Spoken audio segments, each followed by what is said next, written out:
मतलब कि मेरे ऊपर कत्ल का इल्जाम कि मैंने महबूबा मुफ्ती को मकान नहीं दिया क्योंकि मैं चाहता हूं कि उनका कत्ल हो। चलो चलो चलो चलो चलो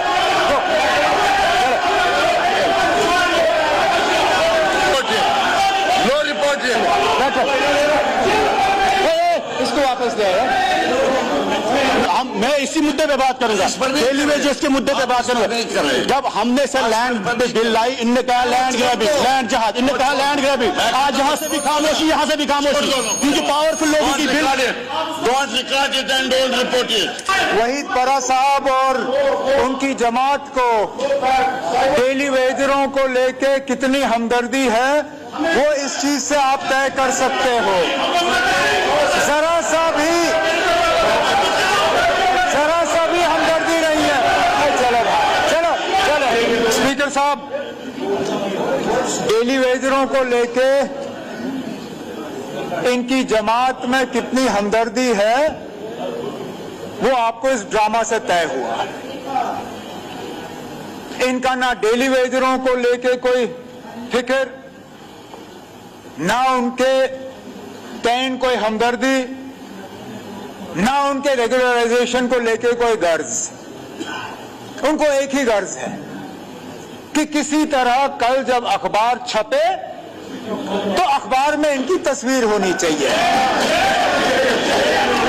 और उस तस्वीर को छपवाने के लिए ड्रामा करें, झूठ बोलें, हाउस को मिसलीड करें, इनको कोई फर्क नहीं पड़ता। हर मामले में इनकी एक ही कोशिश है कि झूठ बोल के किसी तरह ये अखबार पे सवार होना चाहते हैं। मैं कितने मिसाल दूं इन्हीं का। मुझे मेरे साथियों ने कहा कि मत बोलिए, इसलिए मैं पिछले दिनों चुप रहा। एक हद होती है स्पीकर साहब बकवास करने की। अब यहां मामला जनाब फारूक अब्दुल्ला साहब पे हमले की मजम्मत करने की आई, उसमें भी ये लोग अपनी सियासत करना शुरू कर गए। उसमें भी इस नौजवान एमएलए से सच नहीं बोला गया। क्या कहा कि हमने जी महबूबा मुफ्ती को मकान नहीं दिया, हालांकि रिकॉर्ड गवाह है गुपकार रोड में सकीना यत्तू साहिबा के मकान के ठीक पीछे उनको मकान मिला है। अब चलिए, अगर मकान उनके स्टेटस के बराबर नहीं तो कोई चिट्ठी जिसके जरिए वो मुझसे कहें कि आप हाउस अपग्रेड करके मुझे बड़ा मकान दीजिए, वो भी नहीं। और फिर हद की बात यह स्पीकर साहब कि कितना हम इनका झूठ बर्दाश्त करें। फिर सोशल मीडिया पे मेरे खिलाफ लिखा कि this is government sponsored murder, मतलब कि मेरे ऊपर कत्ल का इल्जाम कि मैंने महबूबा मुफ्ती को मकान नहीं दिया क्योंकि मैं चाहता हूं कि उनका कत्ल हो, ये जानते हुए भी मैंने उनको मकान दिया। अच्छा, फिर ये कहा कि अगेंस्ट एंटाइटलमेंट। मुझे बताइए ना, किस कानून के तहत उनको एंटाइटलमेंट थी? 2019 के बाद तमाम फॉर्मर चीफ मिनिस्टर्स के सरकारी मकानों की एंटाइटलमेंट कैंसिल हुई। हमने रिलैक्सेशन में उनको मकान दिया, उसके बाद भी झूठ, और आज ये ड्रामा।